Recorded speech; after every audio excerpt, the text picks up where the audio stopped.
মানুষকে ডাকাডাকি করি, আল্লাহর সঙ্গে নাফরমানি করি, গোটা পৃথিবীর মানুষ এমন কোন গুনাহ নাই যে গুনাহ এই জাতি গুনাহের মধ্যে লিপ্ত নাই।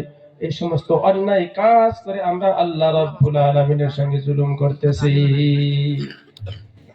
আল্লাহ পাক সূরা নিসার 18 নম্বর আয়াতের মধ্যে বলেন, ওয়ালাইসাতিত তাওবাতু লিল্লাযীনা ইয়া'মালুনাস সাইয়্যাত হাত্তা ইযা হাদারা আহাদাহুমুল মাউত قال إني تبت الآن ولا الذين يموتون وهم كفار أولئك أعتدنا لهم عذابا أليما. الله أكبر. الله أكبر. وليست التوبة للذين يعملون السيئات.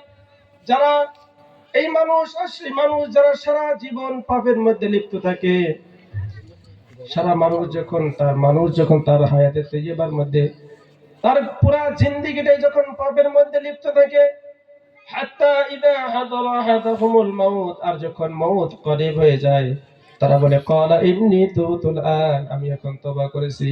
ওয়ালাল্লাযীনা ইয়ামুতুনা ওয়া হুম কুফার, আল্লাহ পাক বলেন তোমার তওবা কবুল হবে না, তোমার কি কুফরির হালতে মরা লাগবে।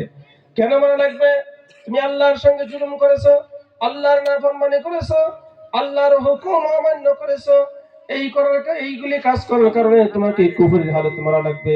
আল্লাহ পাক বলেন উলাইকা আ'তাদনা লাহুম আযাবান আলীমা। সূরা বলেন নাউযুবিল্লাহ। আল্লাহ পাক বলেন তোমাদের জন্য আমি দর্দনাক আযাব রেখে দিয়েছি। কেন? আল্লাহর সঙ্গে নাফরমানি করেছো, আল্লাহর হুকুমকে তুমি অমান্য করেছো, গোটা জিন্দেগি তুমি আল্লাহর সঙ্গে জুলুম মানক ব্যবহার করেছো। আল্লাহ পাক বলেন তোমাকে আমি কি দেই নাই? তোমার শরীর দিয়েছে, তোমার একটা মাত্র জিহ্বা তোমাকে আমি দিয়েছি, একটা জিহ্বা নামের একটা মেশিন আমি রব্বুল আলামিন তোমাকে দিয়েছি। সে একটা মেশিন দিয়ে হাজারো খাবারের স্বাদ তুমি ভক্ষণ করো, বিভিন্ন বস্তু তোমার বিভিন্ন ধরনের স্বাদ লাগে। এতটা নিয়ামত করে কেন আল্লাহর সঙ্গে নাফরমানি করেছো, আল্লাহর সঙ্গে কেন জুলুম করেছো? এই জন্য আল্লাহ পাক বলেন উলাইকা আ'তাদনা লাহুম আযাবান আলীমা, আমি তোমাদের জন্য দর্দনাক একটা আযাব রেখে দিয়েছি। শুধু তাই নয়, আল্লাহ পাক আরো বলেন ওয়ায়াবুদুনা মিন দুনিল্লাহি মা লা ইয়াদুররুহুম ওয়া লা ইয়ানফাউহুম ওয়া ইয়াকুলুনা হাউলাই শুফাআউনা ইনদাল্লাহ।